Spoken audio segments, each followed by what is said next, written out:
Hey yo yo yo, salut les turfeuses, salut les turfeurs, bienvenue pour un nouveau pronostic de Benoît Requin. Ok, place au pronostic du quintet du lundi 27 janvier direction à Cagnes-sur-Mer pour le prix de Marseille. Plat 1500 mètres et 15 partants, réunion 1, course 3, indice de confiance 1 sur 5.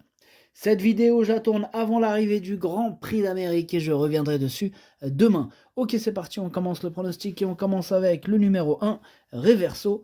Et on écoute Madame Ingrid Janakova Koplikova. Compliqué son nom.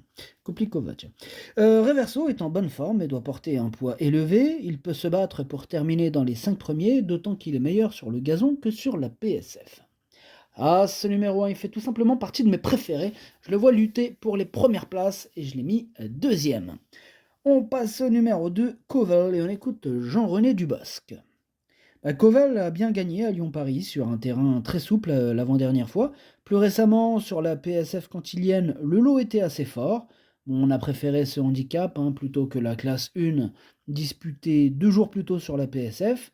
On se dit qu'en valeur 41,5, il a peut-être une chance de jouer les premiers rôles. On va le monter pour une place et on ne l'empêchera pas de gagner. Bien évidemment, lui aussi, ce numéro 2, je le vois lutter pour les toutes premières places. Moi, je l'ai carrément mis troisième. On enchaîne avec le numéro 3, Tiffany Nil, que j'ai retenu. Je l'ai mis en bout de combinaison. Par contre, on n'aura pas les commentaires de l'entraîneur. C'est Stéphane Cerulis. Il est parti pêcher. Il a rejoint Captain Jan Barbro. Bref, ce numéro 3, donc je vous l'ai dit, je l'ai gardé en bout de combinaison. On passe au numéro 4, Chiaro, et on écoute Henri-Alex Pantal. Chiaro n'a pas été revu en compétition depuis le 5 novembre, mais il est bien. Il a repris un peu de fraîcheur, ce qui n'est pas plus mal, et évolue sur une distance à sa convenance. Il est compétitif. Bien moi, ce numéro 4, c'est tout simplement lui que j'ai décidé d'installer en tête. C'est lui que je vois remporter ce quintet lundi. On passe au numéro 5, La Belle Poète, et on écoute Louis Baudron. La Belle Poète se retrouvait bien située au poids dernièrement et a pu renouer avec le succès. Elle fait toujours de son mieux, elle est restée en bonne forme et on va tenter l'aventure dans ce quintet où les données vont changer. Elle devra évoluer avec 6 livres de plus et ne bénéficiera plus de la décharge de Marie Vélon. Pour son retour sur un gazon assoupli, elle essaiera d'accrocher une place. Elle va tenter de bien faire dans ce quintet malgré le poids. Moi, je l'ai gardé, ce numéro 5, j'y crois. Je l'ai mis à la 6e place. On enchaîne avec le numéro 6, Lancelot Gold, et on écoute Jérôme Régnier. Lancelot Gold est un nouveau venu à l'écurie et il me donne pleine satisfaction. Il semble se préparer assez vite et était venu s'exercer début janvier sur la PSF canoise.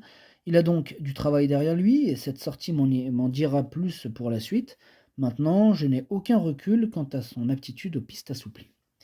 Ok, merci Jérôme Régnier. Ce numéro 6, il me plaît aussi beaucoup. Je pense qu'il peut faire mal. Je l'ai mis 5e. On passe au numéro 7, Lost in Music. Alors lui, je l'ai pas retenu, mais attention, c'est lui le chef et le capitaine de ma petite liste des possibles casseurs de tickets repérés. Donc attention. On passe au numéro 8, Fou Furieux. Lui aussi, je l'ai pas retenu. Lui aussi est sur ma liste. Il est en plein milieu de ma petite liste des possibles troubles faits. On enchaîne avec le numéro 9, Yakamoun. Alors lui, c'est un regret. C'est mon deuxième cheval de complément en cas de non partant. Attention. On passe au numéro 10, c'est Amorcita. Et on écoute Henri-Alex Pantal. Amorcita avait besoin de faire une rentrée la dernière fois. Elle n'avait pas couru depuis un petit moment et était partie un peu au près.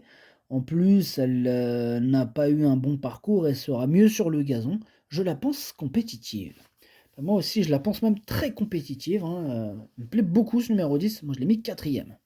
On passe au numéro 11, Brothers of Lilies. Et bien sûr qu'on n'aura pas les commentaires de l'entraîneur. C'est qui l'entraîneur? C'est Captain Jan Barbro.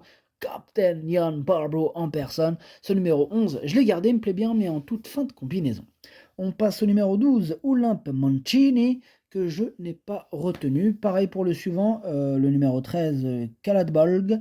Lui non plus, je ne l'ai pas retenu.